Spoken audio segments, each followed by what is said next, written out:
1. Maybe back in 2006 to 2008-ish, I was a tax associate at the most well-known tax service in North America. I did very well in the class you take, which determines your eligibility to be hired, as well as teaching you how to do taxes, and was hired. I bounced from office to office as newbies do, and I was doing well enough that I was always the first to be called if a shift needed covered. After my first season with them went so well, I was invited back for the next year, and the class was free because of the invitation back. In case you wonder why the class is every year, it's because tax rules change every year, and we have to keep up. Shortly after the class was over, which I aced, I was approached by the lady who ran the district.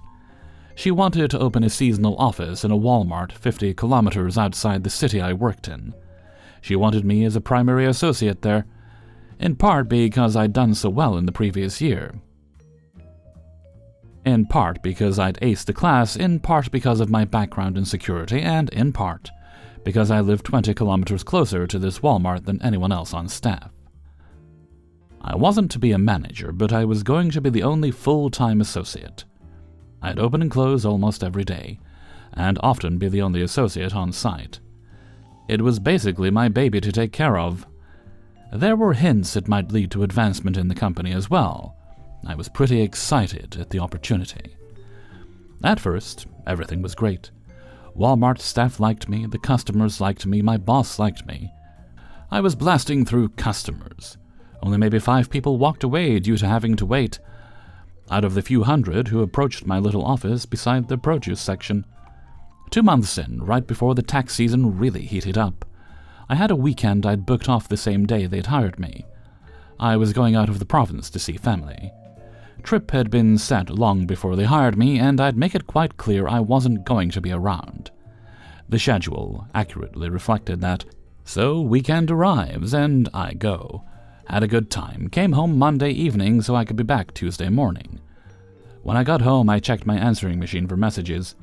Even if smartphones were starting to be a thing, I didn't have one, and I'm pleased to say I still don't. There were 3 messages, 2 from my boss and district lady, and 1 from the scheduler.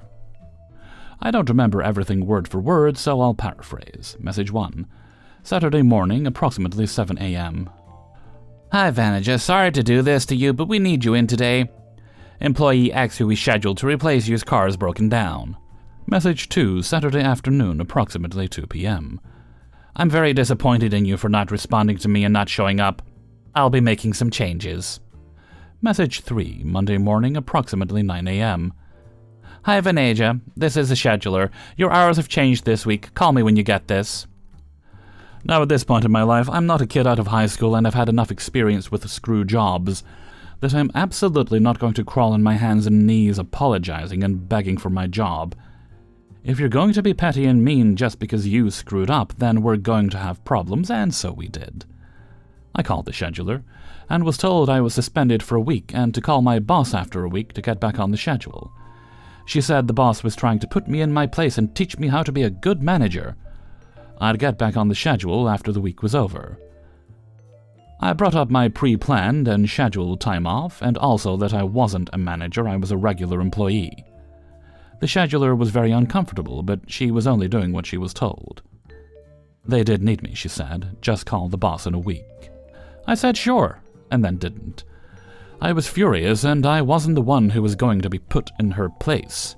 I called a few of the customers who I had been working with and explained I was no longer working there, and they chose to keep me as their tax gal regardless. It really wasn't intended as revenge, even though it sounds that way. The company wasn't going to make more than it cost to have someone do their taxes anyway.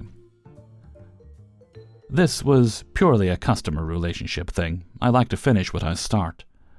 The real revenge was accepting my suspension. The entire week I was suspended, I made sure to stop in at Walmart to see if I knew who they scheduled for my shift, and if they were friendly, then help them out with the quirks of this location. But there was never anyone there. I confirmed with the Walmart staff all week that they had no one working there. Paying Walmart to rent a space and getting nothing but a bad reputation for it, because the heavily advertised new location had 0 employees. It remained that way for the rest of the season, 2 months. The boss never called me, and I never called her. Pride. I have no idea how it impacted her professionally. I stayed far away from taxes ever since. I got another job before my suspension was over and never looked back. 2. This was almost 10 years ago. Contracting for a very large financial services provider. For some context, a team manager was promoted to a new division, and the team, 8 of us working across 2 shifts to cover international as well, were left with 2 team leaders. Moron boy and passive gal to run the show until the new manager was hired. New manager joined 6 months later, or early, depending on perspective, and probably because of me.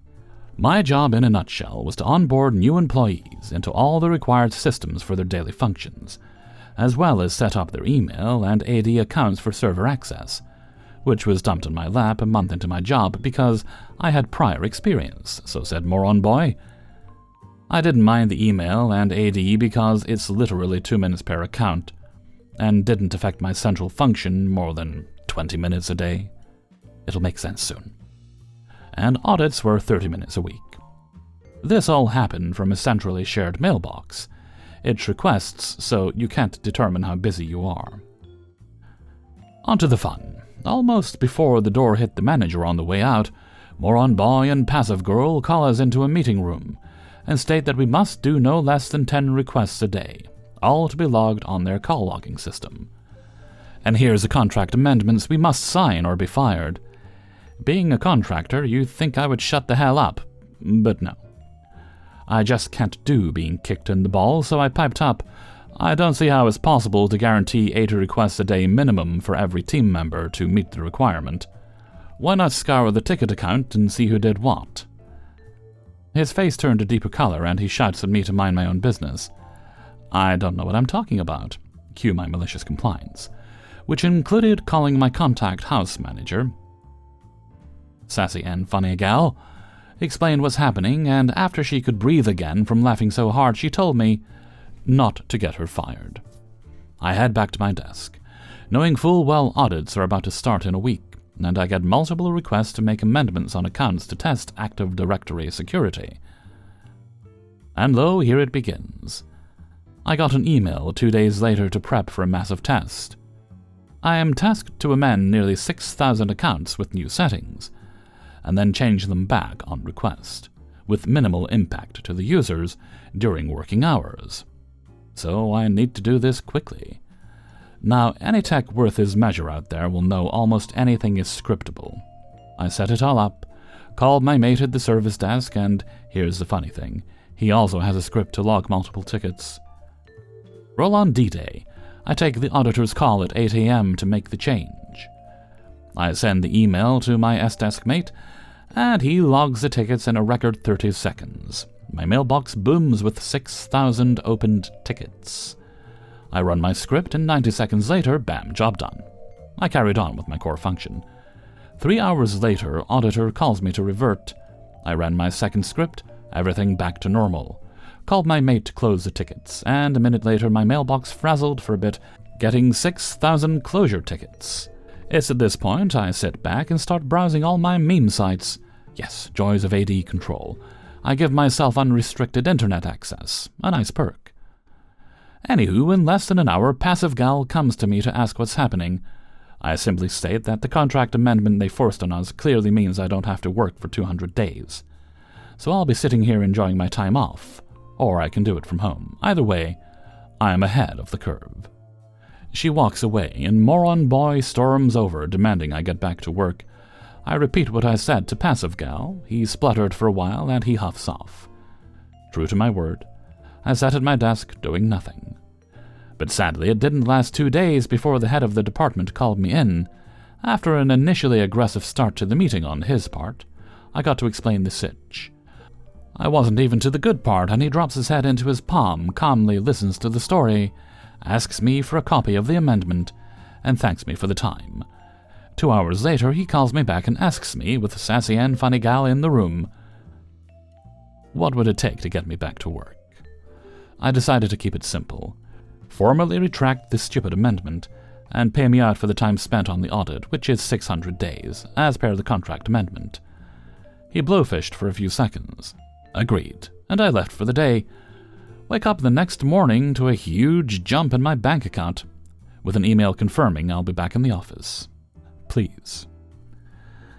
I am a man of my word. I was back at my desk working as usual, and for some reason moron boy and passive girl never came near me again, even when I shifted to another department. The actual verbiage of the contract is lost to history, and I apologize if it's misleading. The scope of the mandate was a strongly worded to do no more and no less than 10 a day, not at least. 3. This happened a few years back, but I still laugh about it whenever I remember. After graduation, I was hired by this small family business. They told me the training would be tough and that they only wanted me to succeed because we are like a family here. That should have been the first red flag, but it was my first job and I didn't know any better. When I was starting, I barely slept. I constantly had to do unpaid overtime. On some occasions, I was even required to stay overnight at the office just to meet unreasonable deadlines. However, I loved my field, and I managed to find joy in my work. Management, however, was a different story. I was assigned to a manager, Chelsea. Working for her was an absolute nightmare. She meddled in my personal life. At first, I was very candid with her, and I even opened up about the people I dated. I found out later she was gossiping about me with another manager, Rita, and they were stalking my social media to get more dirt. I ended up deactivating my accounts or blocking them just to get some peace. Chelsea and Rita also didn't care that this was my first job and I was still learning the ropes. They would shame me for asking questions. They expected me, the newbie, to come up with solutions to our clients' problems. They refused to do any actual training and I had to figure things out on my own most of the time. Despite this, they would get mad if I wasn't able to deliver the exact output they wanted. Chelsea was also a notorious procrastinator. She would wait until the last minute to go over my drafts. This would result in so much unnecessary overtime for me and the rest of the team. I was also constantly gaslit.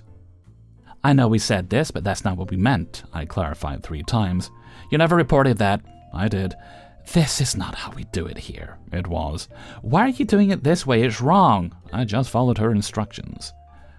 My fault was my fault. Her fault was my fault. The client's fault was my fault. I just could not catch a break. I tried to talk to senior management, but they refused to do anything about Chelsea. The fact that she has been with the company a while made her untouchable. I wanted to quit multiple times, but my family thought it was a great opportunity and wanted me to keep working there. I eventually got promoted and received a huge pay bump. The golden handcuffs made it even harder to leave.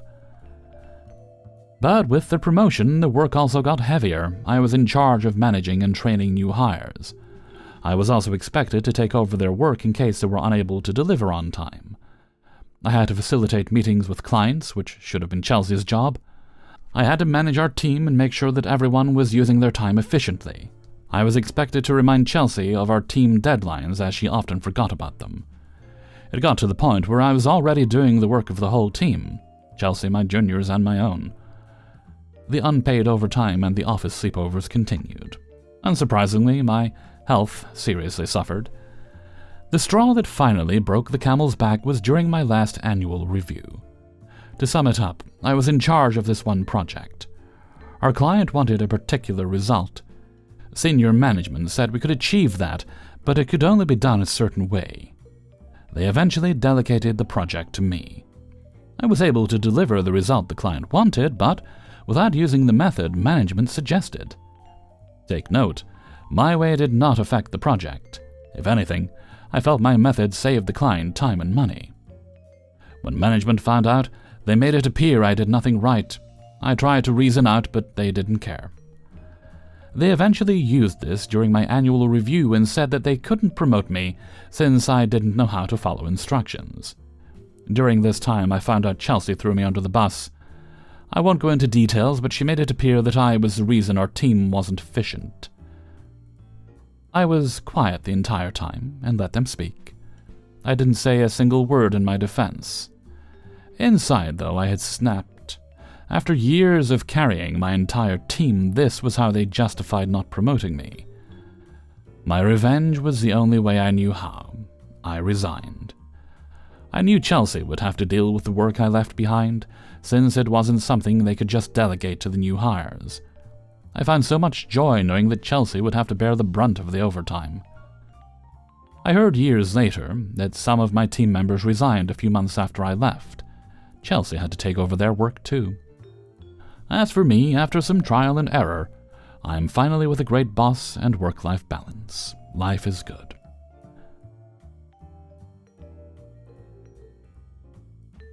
Four. I live in a decent condo community. Every once in a while, a bad apple moves in. In my case, a decent couple leased the condo next door. Then her sister, the idiot wife, and her husband, the idiot, moved in, which seemed tricky as it was a small 2-bedroom place. Eventually, the original couple moves out, leaving only the idiot and the idiot wife. They had frequent discussions. I would call them screaming matches, but once when I inquired if everything was okay, I was told in no uncertain terms that sometimes couples have discussions, they're not arguments. Fine. Good for them. One morning I awoke to a discussion where the idiot wife screamed, "If you do that, I will shoot you." After reporting that to the landlord, all of this was reported to the landlord as it happened, I stopped at Best Buy and bought cameras to watch outside. A while later, their discussion started around midnight, Saturday night, and continued until about 4:30 a.m. The discussion included a door being slammed or perhaps a fist or foot going through a wall. I couldn't sleep, so I went downstairs to watch TV. The discussion made its way downstairs to the kitchen, where more carnage was heard.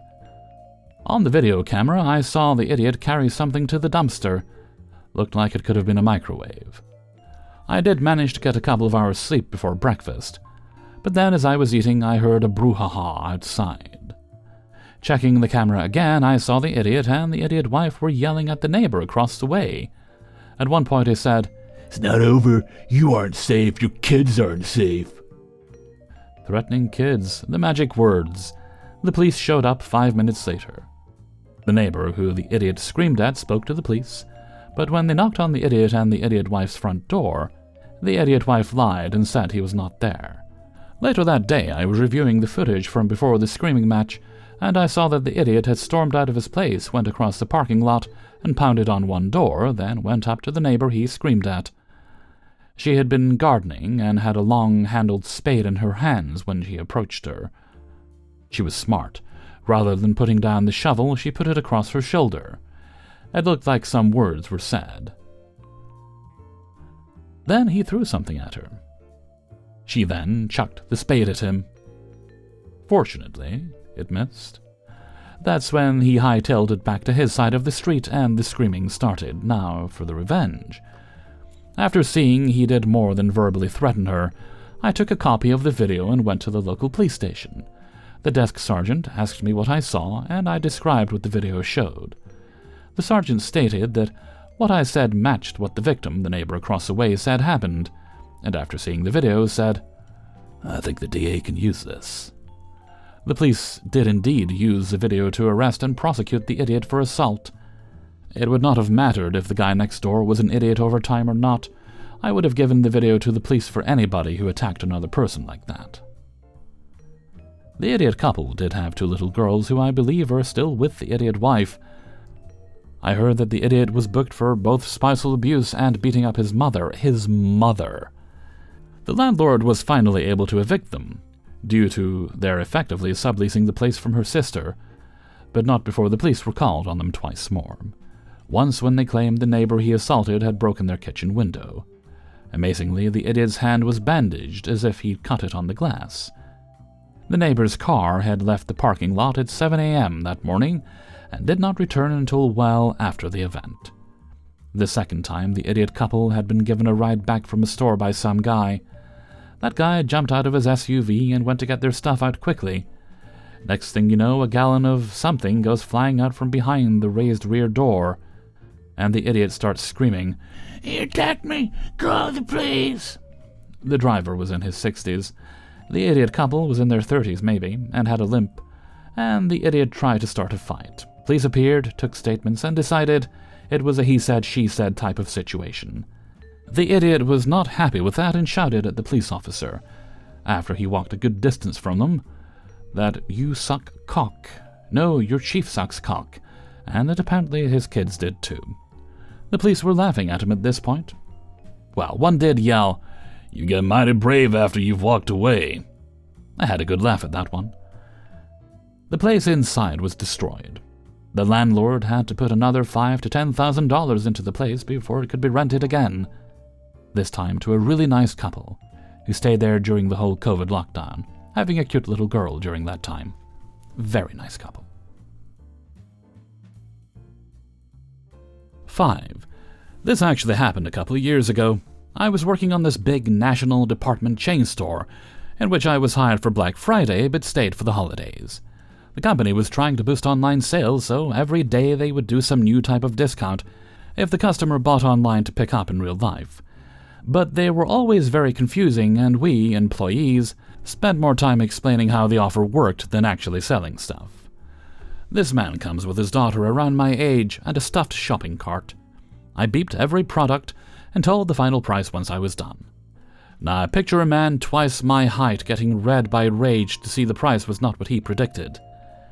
He elevated his voice, asking me about the offers and why it didn't work. I tried explaining how it worked, but he stopped me immediately and went like, "If I ever hear another word from you, I swear," which I didn't get at all. It was absolutely not my fault or anyone's at the store, as everyone there was following the company's orders.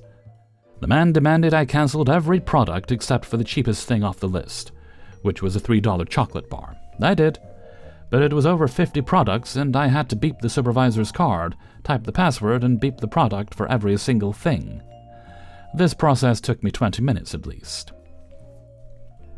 The man then handed me a $100 bill to pay for the chocolate bar, which I obviously didn't have change for. Okay then. I could have buzzed a bell that resonates to the whole store and called my manager, but I decided to forget that it existed. I buzzed a little siren below the cashier's table that only buzzes to the other cashiers, but there were none, since the man was the only customer and everyone had other chores to do, so no one heard it besides me, the man, and his daughter. I even saw one of my colleagues a few feet away restocking some shelf, but he couldn't tell we were having an issue, so he didn't offer to help. I kept buzzing that little siren, looked at the man and shrugged, as if I were doing everything I could. It went more than 10 minutes, I kid you not, and he finally got impatient. "I don't have all day." "I'm sorry, sir. You're trying to pay a $3 chocolate bar with a $100 bill, and I don't have $97 in change. If you have smaller bills, we can do this quicker." "I have 5s, 2s, 20s, 10s, everything you need, but I'm not helping you in any way." "Well, I'm sorry then, but you have to wait for the manager." Eventually, said manager came downstairs to check everything, and I asked him to get change for me. As he was trying to get smaller bills from that 100, he whispered, "A-hole," which I replied with, "You have no idea." Once that customer was gone, I told the manager what happened and started crying. He said I could have called him and he would have handled the situation for me, but he laughed and was very proud with the way I handled that situation myself. Hey everybody, Hellfreezer here, and thank you very much for listening to Revenge is Ice Cream, episode 326. And thank you very much to everybody who allowed me to use their stories in this video. Hit that like button before you go, please. Thank you. If you want early access to the videos, click on that link to my Patreon in the description. Or you could just go to Patreon and search for Hellfreezer. You'll find it. You can support me there for as little as $1 or more a month. $1 would be fine, but I won't say no to more. And if you especially enjoy the video and would like to leave a tip, click on that heart with the $sign and select the tip of your choice. No need to do any of that, but I do appreciate it, and it helps me out a lot, especially in these very tight times we live in. Alright, no more business, so let's move right along to Hellfreezer's question of the day. And today's question is, have you ever had a truly satisfying moment with an employer, like some of the folks in today's stories, where your boss thought they had all the power, but they didn't know you had a trump card in your pocket? For me, it was when when I was working retail, just before I quit, my sister had left because she'd been treated unfairly by them. And she really had. Now, a lot of promises had been broken there. But that's a story that I don't really care to tell because it's not mine and whatever. So I come in, and I guess they were expecting there'd be some sort of problem. So there was an attitude. There was an attitude I was getting. There was an atmosphere. And so I was just playing it cool. And I was getting crap right away. And when I was asked a question, I just shrugged in response, like, don't shrug at me. So then a little bit of an argument ensued. So I come in the next shift after that, the boss is waiting for me, right? And he starts to as gently as he can, because this is a man who had no spine. I'm amazed he could walk upright. Maybe had like a steel rod or something, but he didn't have an actual human spine. And he tries to tell me off, and I'm like, just very calmly nodding. I'm like, okay, so I'll just give you my resignation now then. He's like, what? And the look of shock on his face, was wonderful. It didn't make up for how bad he was as a manager, because my goodness, he truly sucked at his job. He was the reason the shop was doing so bad. Allegedly. But it was blissful. Why don't you share some of your stories, if you're comfortable with it, in a comment below. And with that, I'm going to head off for now. So until next time, thank you very much for listening, and take very good care of yourselves.